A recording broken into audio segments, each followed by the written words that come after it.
नमो बुद्धाय, जय भीम साथियों। मैं पूनम बौद्ध। और साथियों, जैसे कि आप लोग जानते हो कि आज 30 सितंबर है और 30 सितंबर 1932 को इस संसार की सबसे भद्दी, सबसे गंदी गाली मिस्टर गांधी ने दलितों, शोषितों, पिछड़ों को दी, और वो थी हरिजन, हरि का जन। यदि इतिहास में हम लोग देखेंगे कि हरिजन कहते किसको हैं, क्योंकि जो नव दंपति होते थे वो मंदिर में मनोकामना मांगने के लिए जाते थे कि मेरे घर में बेटा पैदा हो, क्योंकि बेटियों को कोई नहीं चाहता था। बेटियों के पैदा होते ही मातम मनाए जाते थे, और जब उनके घर में बेटियां पैदा हो जाती थी तो उन बेटियों को वो मंदिरों में दान कर दिया करते थे।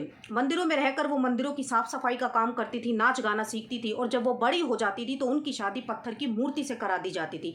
पत्थर की मूर्ति को वो अपना पति समझती थी और उस मंदिर को ससुराल समझती थी। लेकिन इसके पीछे की सच्चाई कुछ और थी। इसके पीछे की सच्चाई ये थी कि जो मंदिर के पुजारी होते थे वो उन बच्चों का शारीरिक शोषण करते थे, और उनसे जो बच्चे पैदा होते थे उनको कहते थे हरिजन, उनको कहते थे हराम की औलाद, उनको कहते थे बास्टर्ड की औलाद। और यही नाम मिस्टर गांधी जबरन हमारे लोगों को देना चाहता था। लेकिन बाबा साहब ने इसका विरोध किया। उन्होंने कहा कि हम हरिजन नहीं हो सकते। यदि हम हरि के जन हैं तो तुम क्या शैतान की औलाद हो? हमसे ज़्यादा हरिजन तो तुम लोग हो, क्योंकि तुम रात दिन मंदिरों में रहते हो, तुम दान दक्षिणा का यूज़ करते हो। हम हरिजन नहीं हो सकते, क्योंकि ये नाम अगर इतना अच्छा होता तो ये ब्राह्मण लोग उसको अपने लिए सुरक्षित रख लेते, क्योंकि ये जानते हैं कि ये जो नाम है ये कलंकित नाम है। हरिजन जो नाम है ये मनोबल गिराने वाला नाम है, और जब तक हम लोग अपने आप को जो है हरिजन कहते रहेंगे तब तक हमारे अंदर स्वाभिमान की भावना नहीं आ सकती। ये नाम देने के पीछे इनके दो फायदे थे। पहला था कि जो दलित हैं, शूद्र हैं, वो अपने आप को अछूत समझकर वो इनकी सेवा करते रहेंगे, और दूसरा हिंदुओं की संख्या दुगनी हो जाएगी।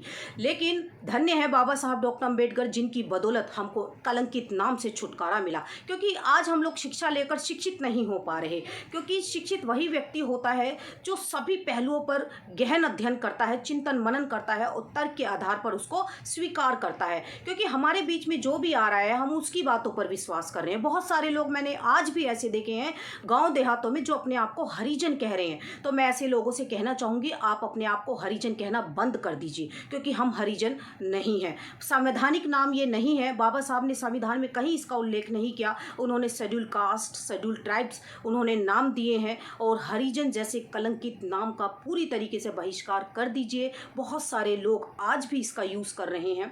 तो मैं बस यही कहना चाहती हूँ कि अपने इतिहास को जानिए। धन्य है बाबा साहब डॉक्टर अम्बेडकर, जिनकी बदौलत ऐसे नाम से हम लोगों को छुटकारा मिला। यही वो घटना थी जो मैं आपके साथ शेयर करना चाहती थी। इसी के साथ मैं अपनी वाणी को विराम देती हूँ। आप सभी को मेरा नमो बुद्धाय, जय भीम।